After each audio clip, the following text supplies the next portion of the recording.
Hello and welcome back again to my YouTube channel, The Mommy Jaja Vlogs. For today's video, magbabahagi ako ng pampaswerte sa ating tahanan at sa ating buhay. Napakadali lamang ng pampaswerte ito. Kung ikaw ay mahilig at panatiko sa mga pampaswerte, panoorin lamang ang video ito at kung hindi naman, humanap ka lang ng video na gusto mo. Kung kayo ay nagnanais ng kasaganahan, ng prosperity, ng abundance, ng wealth at maraming blessings at mga positibong enerhiya na katulad ng swerte, good health, pagkakaayos ng buong pamilya, harmony and balance, and peace of mind. Mainam na gawin ang pampaswerteng aking ibabahagi.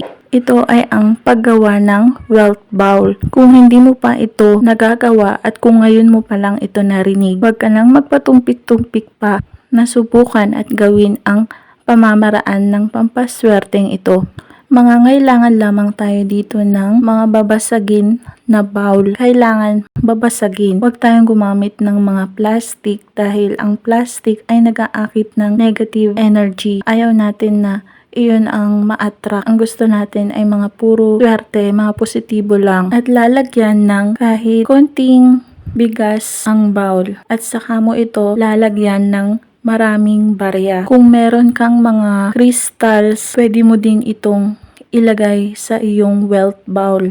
At lalagyan din ito ng isang cinnamon stick at isang dahon ng laurel. Ang mga crystals na pwede mong ilagay ay mga pyrite stone, amethyst stone, mga citrine stone o mga jade stone. Ito ay malakas at epektibo na mag-attract ng pera, ng kasaganahan at ng kayamanan. Kung wala kang mga crystals ay okay lang naman, optional lang naman yun. Basta kung meron kang mga dahon ng laurel at cinnamon stick ay pwede na din yun. At saka mo ito ilalagay sa southeast direction o kaya sa altar o kaya pwede din sa mga cabinet na nakaharap sa labas sa pintuan para itong nagtatawag ng mga kasama pa niyang pera. Kung hindi ka pa nakakagawa ng ganitong wealth bowl ay subukan mo na dahil napaka-epektibo nito na mag-akit ng maraming pera at ikaw ay magiging money magnet. Ang inyong tahanan ay hindi na mauubusan ng kaperahan. Bigla kayong magkakaroon ng unexpected money. Ang takbo ng inyong buhay ay magaan. Wala kayong mararamdaman na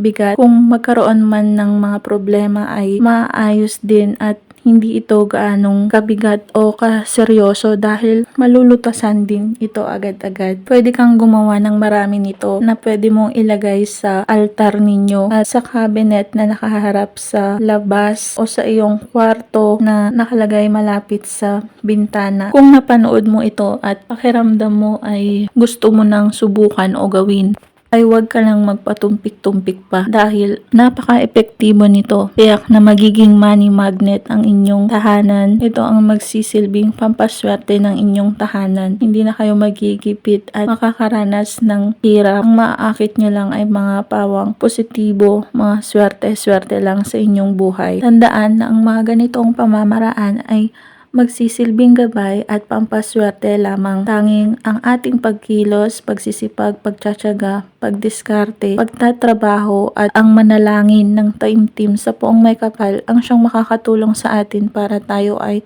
magtagumpay at matupad ang mga pangarap natin sa buhay na yumaman. Kung nagustuhan ang video ito, mag-like at mag-subscribe na para maging updated sa mga next video na i-upload tungkol sa mga pampaswerteng bagay-bagay.